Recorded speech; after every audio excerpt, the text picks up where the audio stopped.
Assalamualaikum warahmatullahi wabarakatuh.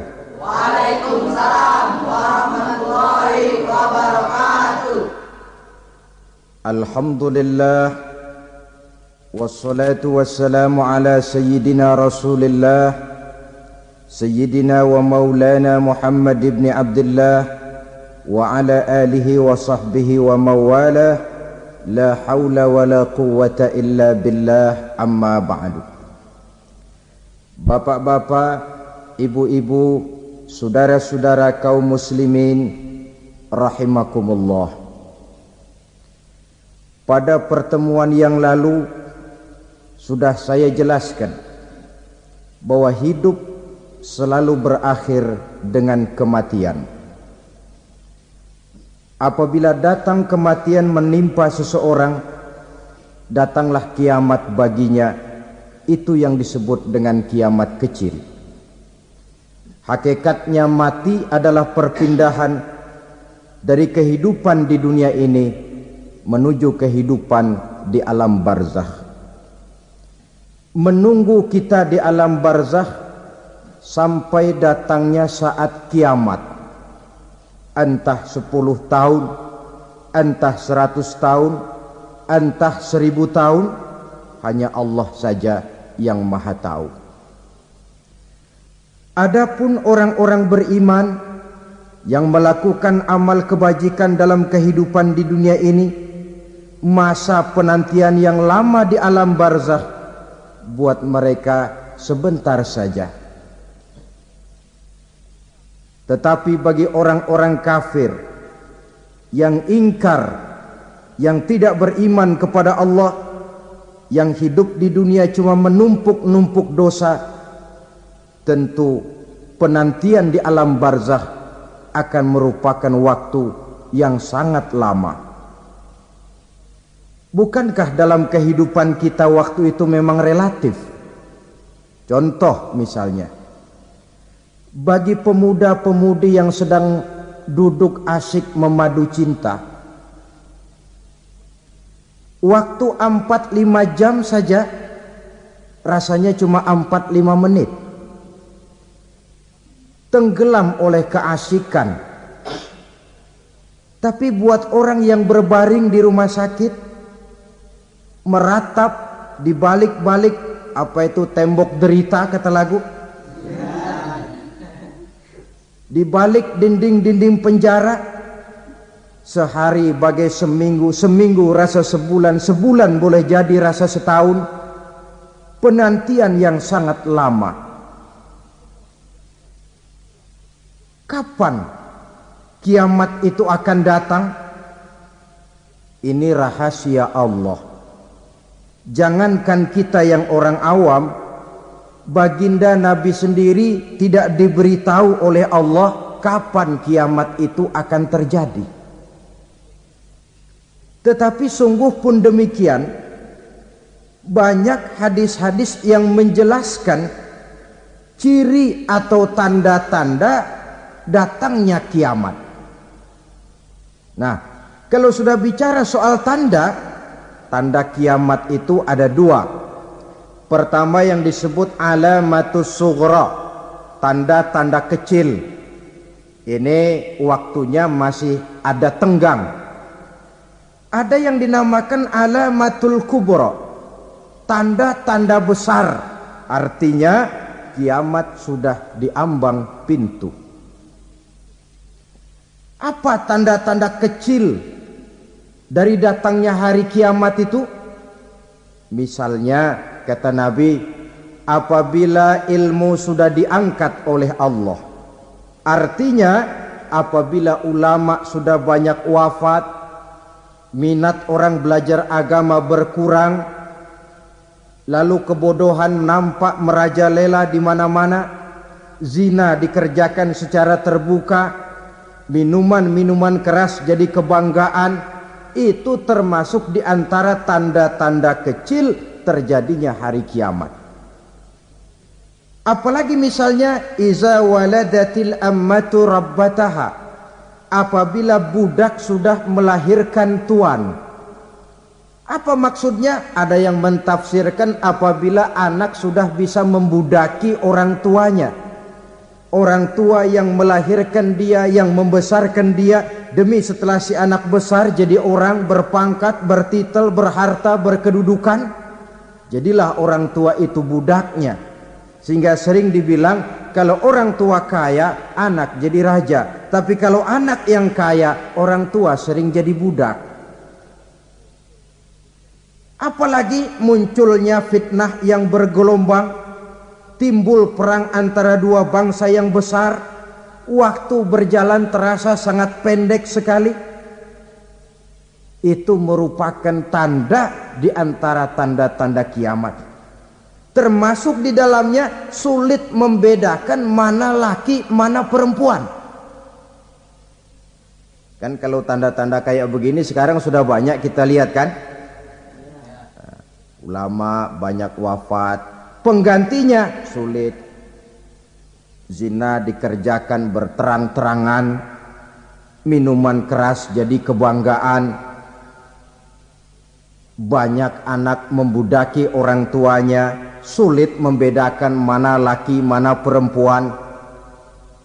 Kadang-kadang dari belakang kita lihat perempuan bener, begitu kita colek nengok jenggotan.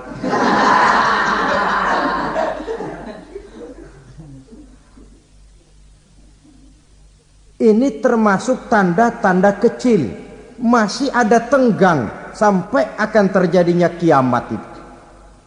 Nah, yang dimaksud dengan tanda-tanda besar, ini tanda besar artinya kiamat sudah di ambang pintu.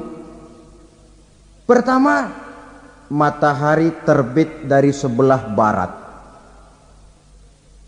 Apabila matahari sudah terbit dari arah sebelah barat, tertutuplah sudah pintu taubat. Bersabda Nabi kita, la taqumus sa'atu hatta tatlu'a syamsu min maghribiha. Tidak akan datang hari kiamat sampai matahari terbit dari arah sebelah barat.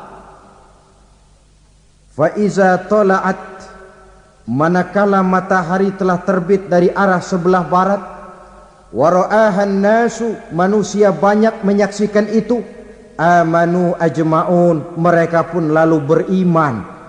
Yang tadinya kafir, yang tadinya ingkar, yang tadinya membangkang, setelah melihat matahari terbit dari sebelah barat, buru-buru beriman, berlomba-lomba mengucap dua kalimat syahadat. Tapi apa yang terjadi? Kata Nabi, wadzalika hina la yanfa'u nafsan imanuha lam takun amanat min qabl.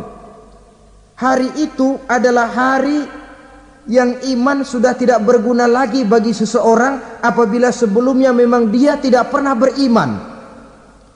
Au kasabat fi imaniha khaira, atau beriman tetapi tidak pernah melakukan kebajikan di dalam keimanannya itu. Hari yang sudah kasib, hari yang sudah terlambat, beriman tidak akan ada gunanya lagi. Ini pelajaran buat kita. Sebelum sang surya terbit dari sebelah barat, sebelum nafas sampai di tenggorokan, artinya pintu taubat masih terbuka. Kalau dua hal itu sudah terwujud, nafas sudah sampai di kerongkongan atau matahari sudah terbit dari arah sebelah barat, tertutuplah sudah pintu taubat. Tak ada lagi gunanya pangkat, jabatan, harta, bahkan beriman pun dalam suasana macam itu. Too late, kata orang Kulon. Sudah terlambat. Matahari terbit dari arah sebelah barat. Itu tanda besar, artinya kiamat sudah di ambang pintu. Lalu apalagi tanda besar? Munculnya Dajjal. Dajjal artinya pendusta-pendusta yang menyesatkan manusia. Ada dua macam Dajjal, saudara.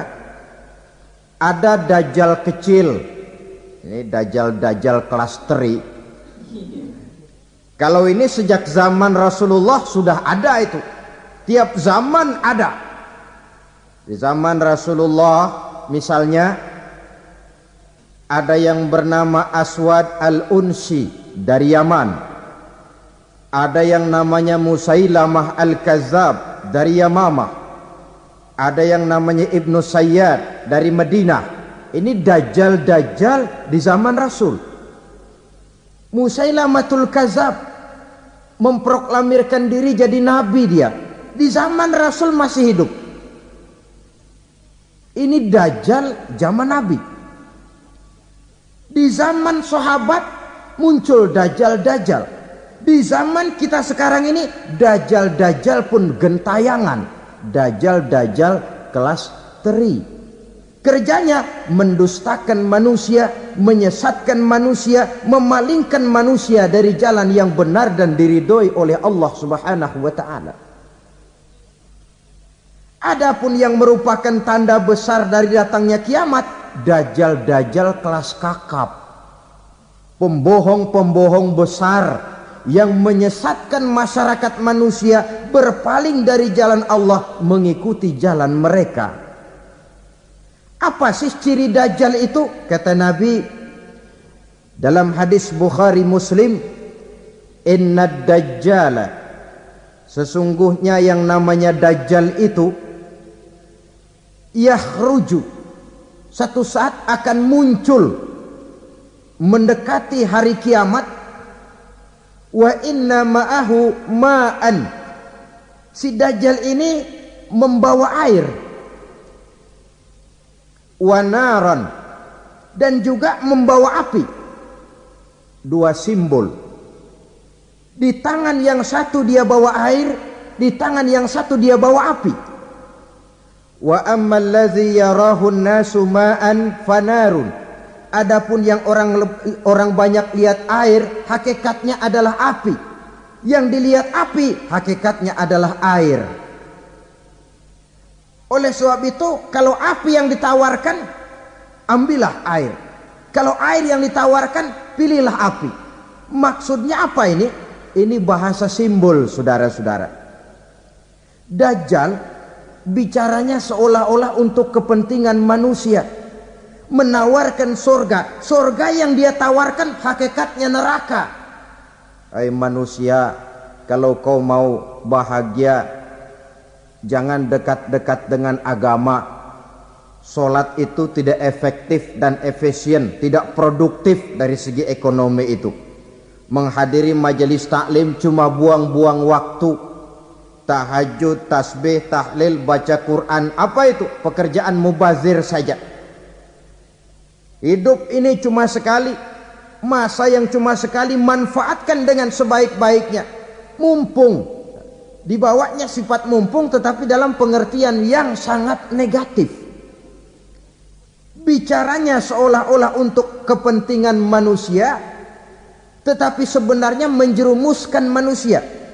Menawarkan air tapi sebenarnya api, menawarkan api tapi hakikatnya air. Buat apa kamu sholat? Buat apa kamu bayar zakat? Buat apa kamu puasa? Surga yang dicanangkan dajjal hakikatnya neraka. Neraka yang digambarkan dajjal pada dasarnya adalah surga. Jadi memutarbalikkan fakta itu kerjaan dajjal. Yang hak jadi batil, yang batil dibilang hak, yang benar jadi salah, yang salah malah jadi benar. Tuntunan disuruh jadi tontonan, tontonan malah menjadi tuntunan. Itu pekerjaan dajjal profesinya. Zamannya Nabi Adam, dajjalnya kan iblis. Betul? Betul. Apa sih rayuan iblis itu? Allah setelah menciptakan Nabi Adam kan bilang, Adam, kau dan istrimu Hawa tinggal di surga ini. Seluruh fasilitas yang ada di surga persilahkan kau nikmati. Satu yang tidak boleh, jangan coba-coba dekati pohon khuldi. Dekat saja jangan, apalagi sampai memetiknya. Datang dajjal yang namanya iblis ini. Adam, kamu tahu nggak kenapa tidak boleh makan buah khuldi? Ya nggak tahu, pokoknya saya dilarang. Bodoh kamu Dam. Khuldun artinya kekal. Kalau kamu makan itu buah, kau akan kekal di surga buat selamanya. Allah tidak kepengen maka dilarang kamu makan buah khuldi. Kalau kau ingin kekal di surga Adam, makan saja. Saya bicara begini ini untuk kepentingan kamu Adam. Ini kan ciri-ciri Dajjal. Bicaranya sih seolah-olah untuk kepentingan Nabi Adam, hakikat sebenarnya menjerumuskan Nabi Adam supaya ingkar dan melanggar larangan dari Allah Subhanahu wa ta'ala. Jadi setelah muncul Dajjal, timbul kekacauan-kekacauan di masyarakat. Banyak yang terpengaruh, terpedaya dan terpesona. Termasuk mereka yang memproklamirkan diri jadi nabi. Mereka yang memproklamirkan diri jadi rasul di zaman sesudah Rasulullah wafat, itu adalah Dajjal-Dajjal. Maka saya ingatkan, kalau di zaman kita sekarang ini ada orang ngaku jadi nabi, ada orang ngaku jadi rasul, biar bahasa Arabnya kental,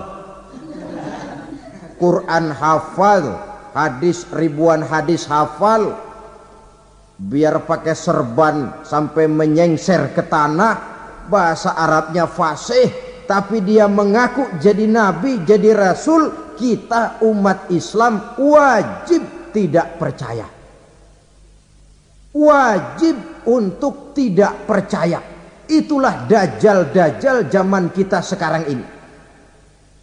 Tidak mustahil mereka datang mempengaruhi orang-orang awam supaya berpaling dari Rasulullah, mengikuti mereka. Nah, di akhir zaman nanti, mendekati hari kiamat, Dajjal ini muncul. Dajjal kelas kakap, menyesatkan masyarakat manusia untuk berpaling dari Islam, mengikuti seruan mereka. Apalagi di antara datangnya kiamat itu, tanda yang besar itu, turunnya Nabiullah Isa Al-Masih, putra Maryam. Menurut berbagai hadis yang sahih, Nabi Isa Al-Masih nanti akan turun lagi. Tidak membawa risalah yang baru, tapi meluruskan risalah Islam ini yang telah banyak ditinggalkan oleh masyarakat. Bahkan ada hadis menjelaskan beliau akan membunuh Nabi, mematahkan kayu-kayu salib, lalu melaksanakan haji dan umrah mengikuti syariat Nabi Muhammad, bukan membawa agama baru. Menjadi semacam mujaddid, reformer, menyelamatkan manusia dari bisikan Dajjal. Bahkan ada riwayat yang menjelaskan bahwa Nabi Isa berhasil mengalahkan Dajjal, mengembalikan masyarakat manusia kembali kepada ajaran Islam yang datang dari Allah, dibawa oleh Rasulullah sallallahu alaihi wasallam. Dengan kata lain, turunnya Nabi Isa bukan sebagai nabi dan rasul baru, tetapi mengikuti syariat Nabi kita Muhammad sallallahu alaihi wasallam. Saudara hadirin, ibu-ibu hadirat yang saya hormati, kemudian apalagi di antara tanda-tanda besar akan datangnya kiamat itu? Keluarnya asap atau awan. Kata Nabi, inna min asyrati sa'ah dukhanan yamla'u ma bainal masyriqi wal maghrib. Di antara tanda-tanda kiamat, munculnya awan atau asap yang memenuhi antara langit dan bumi. Ini pun diperkuat dalam surah Ad-Dukhan ayat 10. Fartaqib yauma ta'tis sama' bidukhanin mubin fayughshan nas hadza azabun alim. Bagi orang-orang yang beriman, mereka biasa-biasa saja. Tapi bagi orang kufur, datangnya asap dan awan ini merupakan azab yang kelewat pedih. Barangkali sedikit mendekati gambaran tentang azab yang pedih ini, saya ingatkan alam pikiran kita kepada peristiwa yang belum lama terjadi. Pernah dengar berita bocornya reaktor nuklir di Chernobyl, Uni Soviet? Pernah dengar? Nah. Bocornya reaktor nuklir di Chernobyl yang mengakibatkan ratusan bahkan sangat mungkin ribuan nyawa. Cuma satu reaktor. Bagaimana kalau seluruh cadangan nuklir yang dimiliki oleh para negara adikuasa ini diledakkan? Bahkan yang konon menurut catatan, cadangan nuklir yang dimiliki bersama oleh Amerika dan Rusia sekarang ini sudah sanggup memusnahkan 6 miliar manusia. 1,5 kali lebih banyak dari jumlah manusia yang nongkrong di permukaan bumi ini. Saudara-saudara hadirin yang saya hormati, lalu saat mendekati hari kiamat, apalagi tandanya? Setelah Nabi Isa wafat, pada saat turunnya yang kedua kali, lalu Allah meniupkan angin sejuk. Semua orang-orang beriman, orang-orang baik wafat, sehingga penghuni bumi ini cuma tinggal lagi terdiri dari orang-orang kafir. Tidak ada lagi di bumi ini yang bisa mengucapkan Allah. Sehingga dalam hadis qudsi itu ada keterangan, innallaha azza wa jalla yaqulu li Israfil. Allah pernah pesan kepada malaikat Israfil. Kata Allah, Israfil, iza sami'ta qailan yaqul Allah Allah fa akhirin nafakh 40 sanatan ikraman liqailiha. Hai Israfil, apabila kau dengar di permukaan bumi masih banyak orang yang mengucapkan Allah Allah, maka tunda sangkakala kiamat itu 40 tahun. Untuk apa? Ikraman liqailiha, menghormati orang yang mengucapkan Allah Allah itu. Wah, jadi karena sekarang masih banyak yang mengucapkan Allah, besar hatilah kita, masih jauh kiamat itu. Tapi jangan lupa, kiamat pribadi, kiamat kecil itu yang gak kita sangka-sangka. Ajal datang mencabut nyawa, itu kiamat pribadi. Dan itu yang pasti kita hadapi. Dan itu yang membuat kita tidak boleh bersikap main-main di dalam kehidupan sekarang ini. Saudara hadirin yang saya hormati, tidak ada lagi orang-orang muslim. Seluruh penduduk dunia ini kafir. Lalu terciptalah struktur sosial yang berlandaskan prinsip hidup semau gue. Bakal terjadilah prinsip di mana yang kaya menyantap yang miskin, yang kuat menindas yang lemah. Hidup sudah bagaikan di rimba belantara. Berlaku hukum rimba. Siapa yang kuat dia yang menang, siapa yang lemah menjadi mangsa. Timbul kekacauan, maksiat merajalela, munkarat menjadi-jadi. Sehingga isi bumi ini penuh dengan segala macam perbuatan dosa. Tidak ada perlunya lagi alam diperpanjang temponya. Datang saat yang sudah dijanjikan oleh Allah Azza wa Jalla, maka terjadilah yang disebut kiamat kubra, kiamat besar, kiamat hancur-hancuran. Bagaimana kejadian ini dimulai?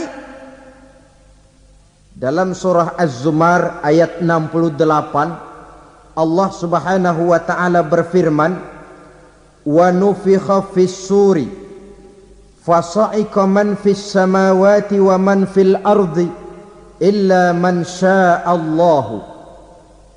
Maka manakala ditiuplah sangkakala, terkejutlah seluruh yang ada di langit dan seluruh yang ada di bumi. Bila saat kiamat datang, Allah perintah malaikat Israfil, Israfil, tiup sangkakalamu. Ditiuplah sangkakala oleh malaikat Israfil. Yang akibat daripada tiupan itu, seluruh yang ada di langit, seluruh yang ada di permukaan bumi terkejut. Yang ada di langit siapa? Malaikat kan. Bayangin aja kalau malaikat kaget, apalagi kita. Terkejut seluruh makhluk yang ada di bumi, yang ada di langit mendengar suara sangkakala itu. Bunyinya tidak sanggup kita bayangkan dahsyatnya. ledakan nuklir, ledakan neutron, belum apa-apa ketimbang bunyi sangkakala malaikat Israfil ini. Nah, lalu mendengar bunyi sangkakala ini, gemparlah makhluk, kacaulah alam. Bumi gempa, planet-planet bertabrakan, gunung meletus, air laut tumpah ke darat, angin topan bertiup, halilintar menyambar. Lalu semua yang bernama hidup mati total. Mati bareng tanpa persiapan. La haula wala quwata illa billah. Saya kadang-kadang dalam tafakur bermohon, ya Allah, mudah-mudahan saya enggak nemuin kiamat beneran. Ngeri. Tidak bisa kita bayangkan macam apa suasana seperti itu. Allah saja banyak memberikan gambaran, misalnya Al-Qari'ah, wa mal qari'ah, wa ma adraka mal qari'ah. Kejadian yang menggemparkan. Tahukah kamu apa kejadian yang menggemparkan itu? Yauma yakunun nasu kal farasil mabsus wa takunul jibalu kal ihnil manfus. Pada saat itu manusia berterbangan bagai kupu-kupu, gunung berterbangan seperti kapas ditiup angin. Gunung saja macam kapas, konon lagi manusia. Kematian total, mulai semut sampai gajah mati, jin mati, iblis mati, malaikat mati. Malaikat saja mati. Saudara hadirin yang saya hormati, kematian total yang tanpa persiapan. Orang bilang, Pak, kalau mati bareng begitu yang repot malaikat maut dong ya. Cabut sana, cabut sini. Itu kalau menurut logika kita, mestinya begitu menurut logika. Tapi logika juga yang bilang nggak perlu serepot itu. Sebab untuk mematikan listrik di wilayah DKI, di wilayah Jakarta, nggak perlu tiap rumah didatengin matiin ya lama. Cukup dari kantor pusatnya saja PLN tekan satu tombol, gelaplah seluruh Jakarta. Saudara hadirin yang saya hormati, kematian total. Lalu setelah kematian total, planet-planet juga mati, dalam arti tidak bergerak dan beredar. Angin mati, dalam arti tidak bertiup. Air mati, dalam arti tidak ada riak gelombang. Pokoknya semua mati. Kullu nafsin za'iqatul maut, semua yang bernafas mati. Dalam ayat lain, kullu man 'alaiha fan, semua yang ada di permukaan bumi fana. Yang kekal cuma Allah Subhanahu wa ta'ala. Yang paling belakang mati malaikat maut dan malaikat Israfil. Tapi mati juga sesuai dengan janji Allah. Menurut hadis Bukhari Muslim dari Abi Hurairah, masa tenggang waktu antara kematian total pada tiupan sangkakala pertama dengan proses kebangkitan pada tiupan sangkakala kedua 40 lamanya. Tidak dijelaskan oleh Abi Hurairah 40 jam, apa 40 hari, apa 40 tahun. Hadis-hadis cuma menyebutkan 40 saja. Sunyi alam, yang tinggal cuma Allah saja lagi. Ketika itu Allah berseru-seru, katanya, limanil mulkul yauma, siapa para penguasa hari ini? Mana itu raja-raja dan penguasa yang dulu mengaku jadi Tuhan? Fir'aun, mana Fir'aun sekarang? Yang dulu jadi raja, merasa berhasil, sombong, lalu tidak mau turun-turun dari kekuasaannya. sampai kepada puncak kekurang ajarannya mengangkat diri jadi Tuhan. Mana itu Fir'aun? Namrus, mana sekarang Namrus? La ilaha illa ana, ternyata tidak ada Tuhan lain selain daripada aku, kata Allah. Proses kemudian, saudara-saudara, turunlah hujan dari langit. 40 lamanya hujan itu. Tidak jelas juga 40 jam apa 40 hari. Setelah air turun membasahi, datanglah tiupan sangkakala yang kedua. Semua yang bernama mati bangkit dari kuburnya masing-masing. Ini yang disebut Yaumul Ba'thi, hari kebangkitan. Allahu Akbar. Pada saat kita bangkit dari kubur kita masing-masing, kumpul di padang mahsyar namanya. Bayangin aja, saya sendiri nggak sanggup bayangin. Manusia sejak zaman Adam sampai zaman kiamat kumpul bareng di tempat sama. Berapa banyaknya itu?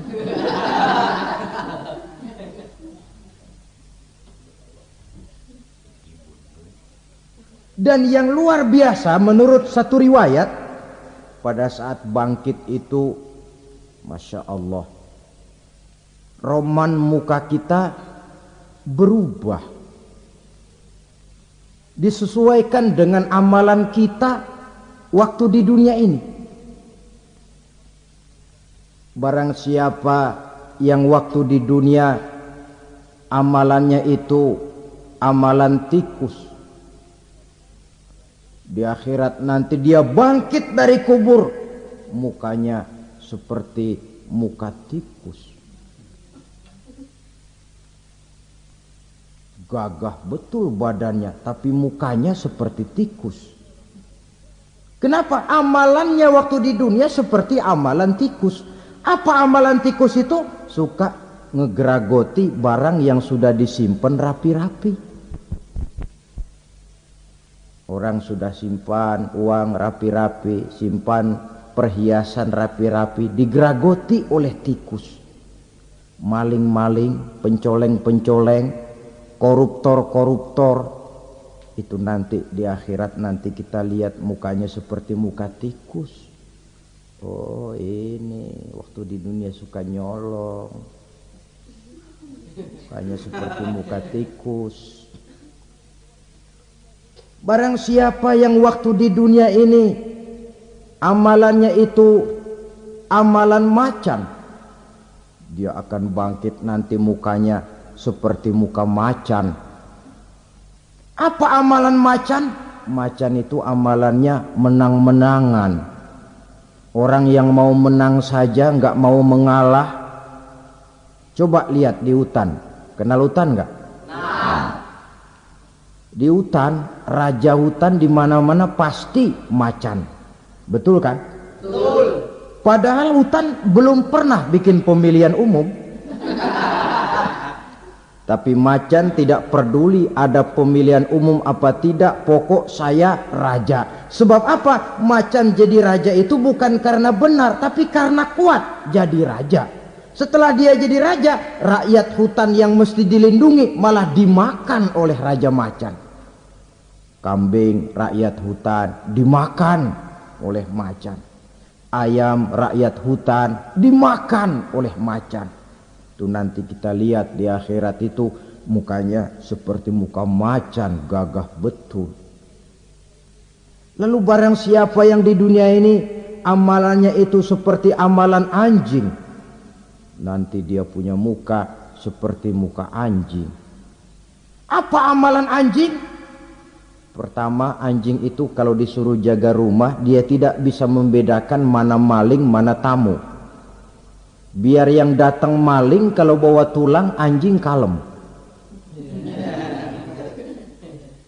Yang kedua, anjing itu akan setia kepada siapa saja yang memberinya roti.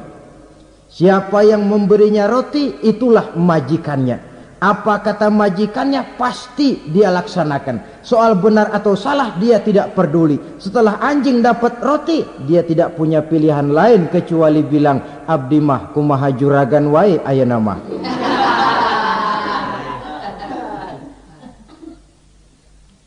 Saudara hadirin yang saya hormati, berkumpul di padang mahsyar, tiap orang sibuk dengan persoalannya masing-masing. Matahari waktu itu didekatkan oleh Allah, panas luar biasa. Ada yang saking panasnya itu mencucurkan peluh keringat sampai sebatas mata kakinya.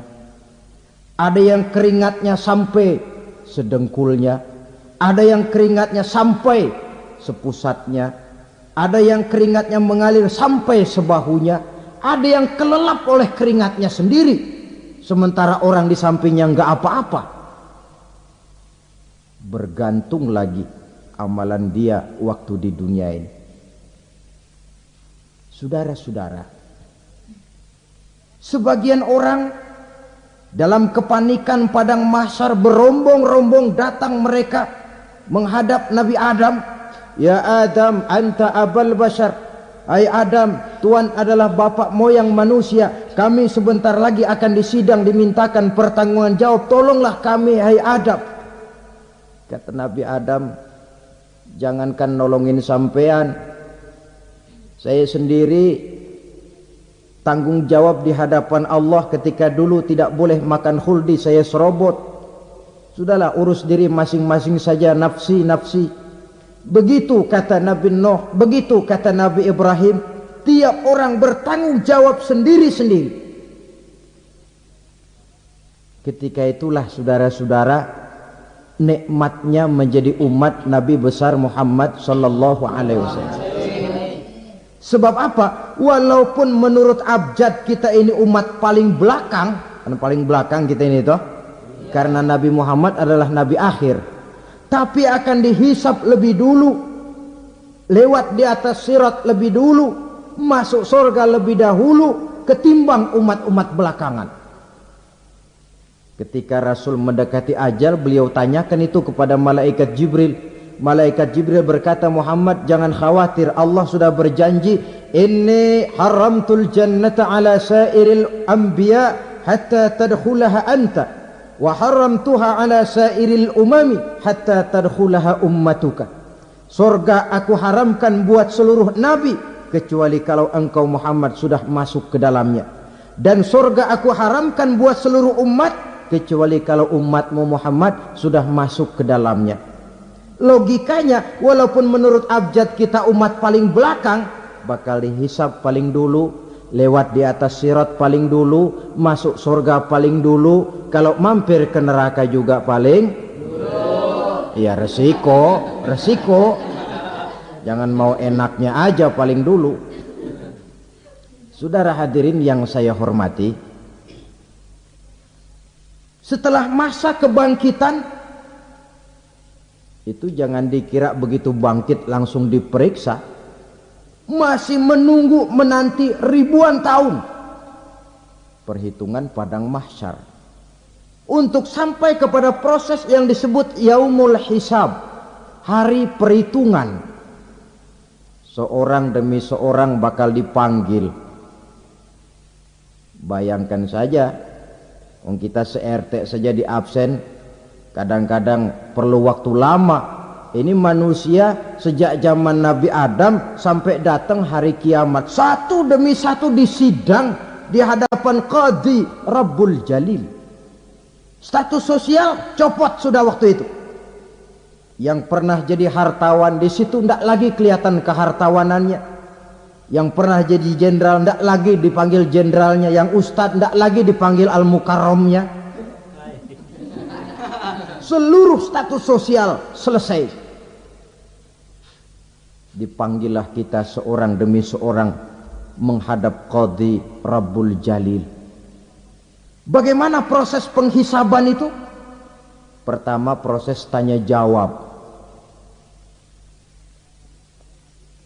Di antaranya ada hadis menyatakan lan tazula qadama 'abdin yaumal qiyamah hatta yus'ala an arba'i khisalin. Besok di hari kiamat tidak akan bergeser telapak kaki seorang hamba sampai dia ditanya lebih dulu tentang 4 persoalan. Tentang ilmunya. Kemana ilmu itu diamalkan? Tentang umurnya. Di mana umur itu dihabiskan? Tentang masa mudanya. Kemana masa muda itu dipakai? Tentang hartanya. Dari mana harta itu didapat dan kemana harta itu dibelanjakan. Ini termasuk proses tanya jawab. Jadi kalau istilah pengadilan dunia, nama Fulan bin Fulan. Kamu waktu di dunia diberikan umur panjang untuk apa? Pernah mengalami masa muda, kemana kau habiskan masa remajamu? Kau diamanahkan ilmu, dengan apa ilmumu kau amalkan? Kau diberikan harta, dari mana harta kau dapat, kemana kau belanjakan? Tak seorang pun yang bisa mungkir. Sebab apa? Dikala itu yang menjadi saksi bukan orang. Yang menjadi saksi adalah seluruh anggota badan kita. Tangan bicara, kaki jadi saksi terhadap seluruh amalan yang pernah kita kerjakan pada saat kehidupan di alam dunia ini. Selesai proses tanya jawab, lalu diperlihatkan buku catatan kita waktu hidup di dunia ini. Jangan lupa Allah itu menyiapkan 2 superkomputer kepada kita. Sebelah ditempelin sebelah kanan, yang sebelah tempelin di sebelah kiri. Komputer itu namanya Raqib dan Atid. 2 malaikat yang apabila baik kita lakukan, refleks saja akan menulis kebajikan kita. Jahat kita kerjakan akan tertulis. Catatan itu nanti diperlihatkan kepada kita. Waduh, alangkah malunya pada saat diperlihatkan catatan kita, buku rapot kita merah melulu. Barangkali diperiksa sambil diomelin, brengsek lo. Buku merah melulu begini bagaimana waktu hidup di dunia? Tidak cukup diperlihatkan buku catatan kehidupan, rekaman kehidupan. Rekaman kehidupan kita secara utuh sejak terlahir sampai ajal datang merenggut nyawa. Barangkali mirip dengan video sekarang ini, di mana terekam dengan baik seluruh kegiatan kita sejak yang sekecil-kecilnya sampai kepada yang sebesar-besarnya. Untuk kemudian kita pun menerima balasan. In khairan fa khairun wa in syarran fa syarrun. Kalau baik ya baik balasannya, kalau jahat ya jahat juga balasannya. Catatan-catatan kita diberikan. Kalau banyak kebajikannya diberikan di tangan kanan dengan cara yang halus. Kalau banyak kejahatannya diberikan dari sebelah kiri atau dilempar dari belakang. Itulah sebabnya sejak di dunia ini kita sudah mohon kepada Allah. Ketika berwudu membasuh tangan kanan, apa kita bilang? Allahumma a'tini kitabi biyamini wa hasibni hisaban yasira. Ya Allah, berikan saya kitab di tangan kanan, dan kalau saya memang perlu dihisap, hisaplah saya yang seringan-ringannya. Tangan kiri berlindung kita kepada Allah. Jangan sampai diberikan kitab di tangan kiri atau dari arah sebelah belakang. Wa a'udzubika an tu'tiya kitabi bishimali aw min wara'i zuhri, dari arah sebelah belakang. Na'udzubillah min dzalik. Setelah selesai lewat proses penghisaban, lewat mizan, timbangan, maka yang sudah selesai dihisab itu bergeraklah menuju sirat, jembatan yang terbentang menuju surga melalui neraka. Saudara-saudara, panjangnya perjalanan sirat itu memakan waktu ratusan tahun. Tetapi orang yang lewat di atas sirat pun macam-macam, bergantung amalannya ketika di dunia ini. Ada yang lewat di atas sirat itu kal barqil khatib, seperti kilat yang menyambar, lep, sudah sampai dia di surga. Cepat bukan main. Ada yang lewat di atas sirat itu seperti orang lari-lari. Ada yang lewat di atas sirat itu seperti orang jalan biasa. Ada yang sambil merangkak, ada yang sambil ngesor, ada yang sambil gelayutan, ada yang selamat sampai ke ujung ke surga, ada yang tergelincir jatuh masuk ke dalam neraka, bergantung amalannya dalam kehidupan di dunia sekarang ini. Tiap kita akan melewati yang namanya sirat ini. Saudara-saudara kaum muslimin yang saya hormati, dengan demikian mereka yang selamat melalui sirat sampai ke terminal akhir surga, mereka yang ketika dihisab ternyata banyak kejahatannya daripada kebaikannya, mereka singgah di dalam neraka. Nah, adapun orang-orang yang beriman menurut ayat Quran dan hadis Nabi itu nanti ada bermacam-macam. Ada orang beriman itu yang dimasukkan surga. Ada orang beriman itu yang dimasukkan ke dalam surga. Ada orang beriman itu yang disebut penduduk surga. Kenapa lain-lain, Pak? Karena waktu di dunia amalannya juga lain-lain. Ada orang beriman yang masuk surga. Ini paling murah tiketnya. Mau masuk surga? Kata Nabi begini, ma min abdin qala la ilaha illallah thumma mata ala dhalik illa dakhalal jannah. Kalau seorang hamba sudah mengucap dua kalimat syahadat, dia yakin dengan kebenaran kalimat itu sampai matinya, orang itu akan masuk surga. Abi Dzar yang waktu itu diajak bicara heran, ya Rasul kok gampang betul? Iya. Walaupun orang itu mencuri, iya. Walaupun orang itu berzina, iya. Biar dia mencuri, biar dia berzina, kalau dia sudah mengucap dua kalimat syahadat, dia yakin dengan kebenaran kalimat itu sampai matinya, itu orang akan masuk surga. Jadi masuk surga cukup dua kalimat syahadat, yakin sampai mati, masuk surga. Itu perkara masuk. Tapi kalau pertanyaannya diterusin, masuknya kapan, Pak? Nah, ini lain lagi urusannya. Sebab ada yang masuknya itu langsung, ada yang mampir dulu. Di sana tempat cuma dua, kalau tidak surga, neraka. Mau ke surga tapi mampir dulu, yang mampirnya jelas di neraka. Kenapa? Dalam hadis qudsi ada riwayat, nanti itu di akhirat, setelah Allah selesai mengatur penduduk surga masuk surga, yang neraka masuk neraka, Allah berkata kepada malaikat Malik, malaikat Malik, labaik ya Allah, itu bajingan-bajingan tengik, manusia-manusia durjana yang waktu di dunia tidak mau sujud, jauh dari ulama, gemar melakukan yang munkarat dan maksiat, hidup di tengah masyarakat selalu jadi bibit keonaran, kufur, sudah masuk neraka semua. Sudah ya Allah. Nah, kalau sudah, coba sekarang kamu masuk, Malik.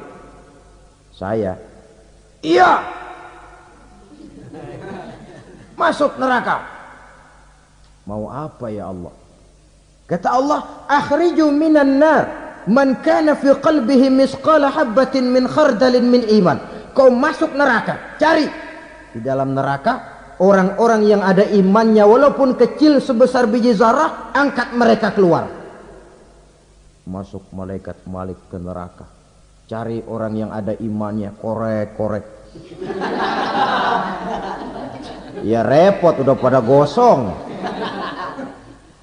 Yang ada imannya diangkat ke atas, yang ada imannya diangkat ke atas. Lalu dimandikan di Nahrul Hayat, namanya sungai kehidupan di akhirat nanti. Cakep lagi rupanya, bersih lagi wajahnya, apel di hadapan Allah. Kata Allah, bagaimana mas? Kapok nggak sampean? Kapok ya Allah. Nah, kalau kapok, idhab fadkhulil jannah, pergi masuk surga sana. Berangkat mereka ke surga, ketemu sama teman-temannya yang udah sampai lebih dulu, yang nggak pakai mampir lagi. Terjadi dialog. Kata teman-temannya yang udah pada nyampe duluan, mas, iya, emang baru sampai? Saya baru sampai. Memang mampir di mana dulu mas? Kita sudah lama sampai di surga. Saudara buka surah Al-Muddatsir ayat 34-35. Ma salakakum fis saqar? Kenapa kamu mampir di neraka Saqar? Qalu lam nakum minal musallin. Mereka menjawab, kami mampir di neraka Saqar mas, gara-gara dulunya kami waktu di dunia ndak pernah sholat. Ndak pernah sholat? Ndak pernah. Kan rumahnya dekat masjid, cuma dekat doang mas. Sholat mah enggak saya. Enggak pernah ngasih makan fakir miskin, enggak pernah hadir di majelis taklim, pendeknya enggak pernah melakukan kebajikan. Maka saya pun mampir di neraka Saqar. Untung betul saya punya iman mas, sedikit. Waktu hidup di dunia dulu saya pernah mengucap 2 kalimat syahadat, sekali-kalinya waktu mau kawin. Masya Allah. Untung saja kawin, kalau nggak kawin polos.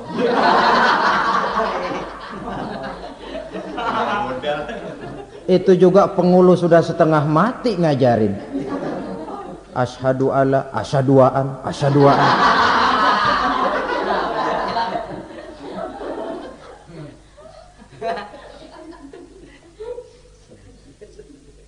Ini namanya masuk surga, ada mampir dulu. Ada pula orang mukmin itu yang dimasukkan surga. Namanya dimasukkan kan terima beres. Saya masuk ke rumah, jalan sendiri, cari tempat sendiri. Saya dimasukkan ke dalam rumah, terima beres, pokok ada di dalam, itu dimasukkan namanya. Nggak pakai mampir. Tapi tentu tiketnya lebih mahal ketimbang yang pertama tadi. Apa kata Allah? Innal ladzina amanu wa amilus salihat la ukaffiranna anhum sayyi'atihim wa la udkhilannahum jannah. Sesungguhnya orang-orang yang beriman kemudian beramal soleh, kami hapuskan segala dosa dan kesalahannya, kami masukkan mereka ke dalam surga. Lihat ayatnya, Allah yang memasukkan, kita yang dimasukkan. Tidak pakai transit, tidak usah mampir. Cuma tidak cukup syahadat, tidak cukup amanu, tapi diiringi dengan wa amilus shalih. Iman, amal. Tidak cukup syahadat, lalu dibuktikan dia sholat, dia zakat, puasa, lalu dia melakukan berbagai macam kebajikan. Ini yang menyebabkan dia tidak pakai mampir di tempat yang bernama Saqar. Lalu ada pula orang mukmin itu yang disebut penduduk sorga. Wah, ini sudah VIP ini. Ashabul jannah, penduduk sorga. Siapa mereka? Kata Allah, innal ladzina amanu summa istaqamu fala khaufun alaihim wala hum yahzanun ulaika ashabul jannah hum fiha khalidun. Sesungguhnya orang-orang yang beriman lalu istiqamah, tetap dalam melaksanakan perintah Allah, tidak goyah, tidak labil tapi stabil, istiqamah, mereka tidak takut dan tidak bersedih hati. Merekalah penduduk surga. Iman, istiqamah. Tidak punya duit, sembayang. Banyak duit, sembayang. Miskin, sembayang. Kaya, tetap sembahyang. Istiqomah. Kadang orang kalau susah rajin ke masjid, banyak duitnya ngelihat masjid melengos. Itu yang dibilang waktu miskin hamba Allah, setelah kaya jadi hamba harta. Bergeser, tidak ada nilai istiqomahnya. Saudara-saudara, dengan begitu penduduk neraka itu dua. Ada penduduk permanen, ada penduduk yang semi permanen. Yang semi permanen orang-orang beriman yang mempunyai dosa besar. Mereka masuk ke neraka untuk menerima azab sesuai dengan dosanya. Bila selesai masa azab itu, mereka akan diangkat untuk ditempatkan kembali ke dalam surganya Allah Subhanahu wa ta'ala. Nah, dikala itulah saudara-saudara, ada yang disebut syafaat dari Rasulullah sallallahu alaihi wasallam. Tapi tentu jangan lupa, syafaat ini ibarat kain menambal dia. Kita punya kain bolong-bolong sedikit, syafaat yang menambal. Salat kita ada kurang dikit, sedekah kita ada campur riak dikit, amalan kita ada tidak karena Allah dikit, kita berharap syafaat. Jadi biarlah kain masih bolong-bolong, yang penting punya kain. Tapi kalau kainnya tidak ada, yang ditambal apanya? Salat tidak, puasa tidak, zakat tidak, berharap syafaat saja. Ya, terlalu berlebihan itu. Saudara hadirin yang saya hormati, apabila selesai proses penghisaban, proses penghitungan, maka dikala itulah manusia terbagi dalam dua kelompok besar. Fariqun fil jannah wa fariqun fis sa'ir.